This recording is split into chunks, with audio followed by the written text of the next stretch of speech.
You wake up. Before your eyes are even fully open, your hand is already reaching for your phone. You didn't decide to do this. You didn't think it through. Your fingers just knew where to go, in the dark, before your brain had even switched on. Why does this happen? Why does a small glass rectangle have this much power over your body before you've even said good morning to yourself? Most people call this a bad habit, a lack of discipline, something to feel guilty about. But that explanation misses something deeper.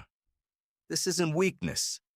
It's an ancient instinct, wearing a very modern disguise. Your brain isn't checking your phone. Your brain is checking your environment for danger and opportunity, the same way it has for millions of years. It just doesn't know the environment changed.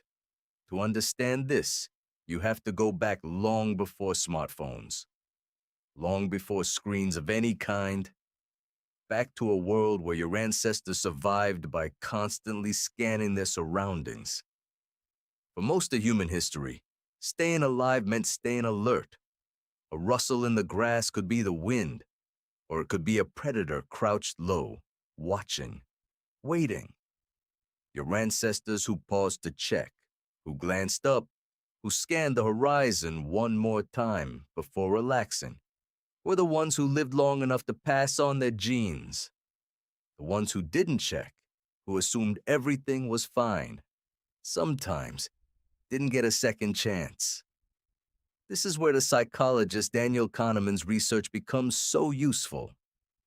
Kahneman described two systems running inside your mind.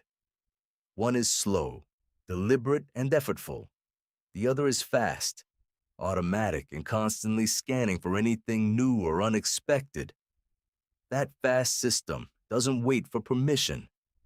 It reacts before you're even aware you're reacting. It was built for exactly one purpose: catching change in your environment as early as possible, long before conscious thought has time to weigh in. Think about what a notification actually is. A small red dot, a sudden buzz, a flash of light in your pocket. To your ancient scanning system, this looks exactly like a rustle in the grass. Something changed. Something might matter. Investigate now. Think later. Here's where it gets more interesting. Why does checking your phone feel so satisfying, even when the message turns out to be nothing important? This is where the neuroscience of dopamine comes in. Dopamine isn't actually the chemical of pleasure. It's the chemical of anticipation. Research popularized by scientists studying reward systems in the brain shows that dopamine spikes not when you receive a reward, but in the moments right before you know whether you'll get one. Your phone is a machine built almost perfectly around this uncertainty. You don't know if that notification is good news, bad news, or nothing at all. And that unpredictability is exactly what keeps your brain leaning forward, checking again and again, just to find out what changed. Your ancestors experienced this same uncertainty constantly in nearly every part of daily life. Was that sound just the wind, or something worth worrying about? Was that berry bush already picked over or full of food waiting to be gathered? Every check resolved a small unknown. Every resolved unknown felt like a tiny relief. Your phone simply recreates that exact same loop thousands of times a day without you ever having to leave your couch. Now picture a modern moment. You're sitting in a meeting or having dinner with someone you care about, and your phone buzzes softly in your pocket. Suddenly, it's almost impossible to fully focus on the conversation in front of you. Part of your attention has already left the room.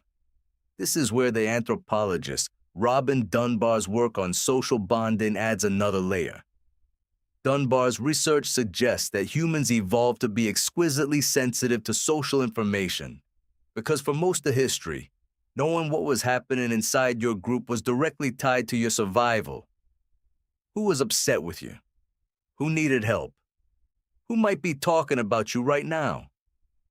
Ignoring social information wasn't just impolite.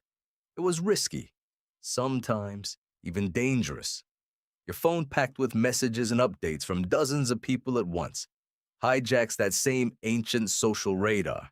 Except now, it never turns off, day or night. In a small ancestral group, you might have needed to track the moods and opinions of maybe 50 people. Today, your phone connects you to hundreds, sometimes thousands of people, all potentially updating, posting, or messaging at the same time. Your radar wasn't built for this volume. It just keeps scanning anyway because scanning is what it has always done. Here's the twist your brain hasn't caught up to. In the ancestral world, checking your environment took effort. You had to stop, look up, walk somewhere, listen carefully. That effort naturally limited how often you checked. Today, checking costs almost nothing. A flick of the thumb, a glance down, runs on a device with zero friction, so it fires far more often than it was ever designed to. There's also a hidden mechanism working underneath all of this, called intermittent reinforcement. Psychologists have long known that rewards which arrive unpredictably are far more addictive than rewards that arrive on a reliable schedule. If your phone buzzed with something interesting every single time, you would eventually stop checking so urgently because you'd already know what to expect. But because most checks lead to nothing and only occasionally lead to something exciting, your brain can never fully relax. It has to keep checking, just in case this time is the time that actually matters. Consider what happens physically when your phone is out of reach. Some people feel a faint restlessness, a small itch in the hand, a pull in the attention that's hard to explain. This isn't your imagination being dramatic. This is the same alert system that once helped your ancestors stay tuned to their environment, now firing for a device instead of a real threat or opportunity. It doesn't know the difference between an actual emergency and a social media notification. So what does this explain about your own life? It explains why you can put your phone in another room and still feel its pull, like a low hum in the background of your attention. It explains why a single buzz can interrupt a deep conversation instantly, even when you don't consciously decide to look. It explains why silence, stillness, and boredom can feel almost uncomfortable now, because your scanning system was never built to sit idle for long. You're not lacking willpower. You're running an ancient alertness system in an environment engineered to trigger it constantly. Here's the counterintuitive part. That same instinct, as overwhelming as it feels, once kept your ancestors alive by making them exquisitely responsive to their world. It's not broken. It's simply unmatched to its surroundings, like a smoke detector installed in a room full of candles. It goes off constantly, not because it's malfunctioning, but because the environment gives it far too many reasons to fire, over and over, all day long. Understanding this doesn't mean surrendering to it. It means recognizing the difference between real information and manufactured urgency. A real threat in the grass needed immediate attention. A notification almost never does. Your ancestors' check-in instinct was calibrated for genuine, occasional, high-stakes uncertainty. Your phone floods that same instinct with constant, low-stakes, manufactured uncertainty, dozens of times an hour.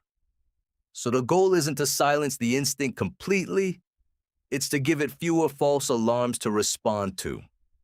Every time you turn off a non-essential notification, every time you leave your phone in another room during dinner, you're not fighting your nature. You're giving your ancient alertness system back the calmer environment it actually evolved for. Now think back to that moment this morning. Your eyes barely open, your hand already reaching for the phone before you were even fully awake. It wasn't a sign of weakness, and it wasn't a failure of discipline. It was a survival instinct, still faithfully doing its job, just aimed at the wrong kind of grass. You are not addicted to your phone in the way you think you are. You are simply ancient software, running inside a world that never stops buzzing, still convinced that every small change deserves your full attention right now, even when it never really did.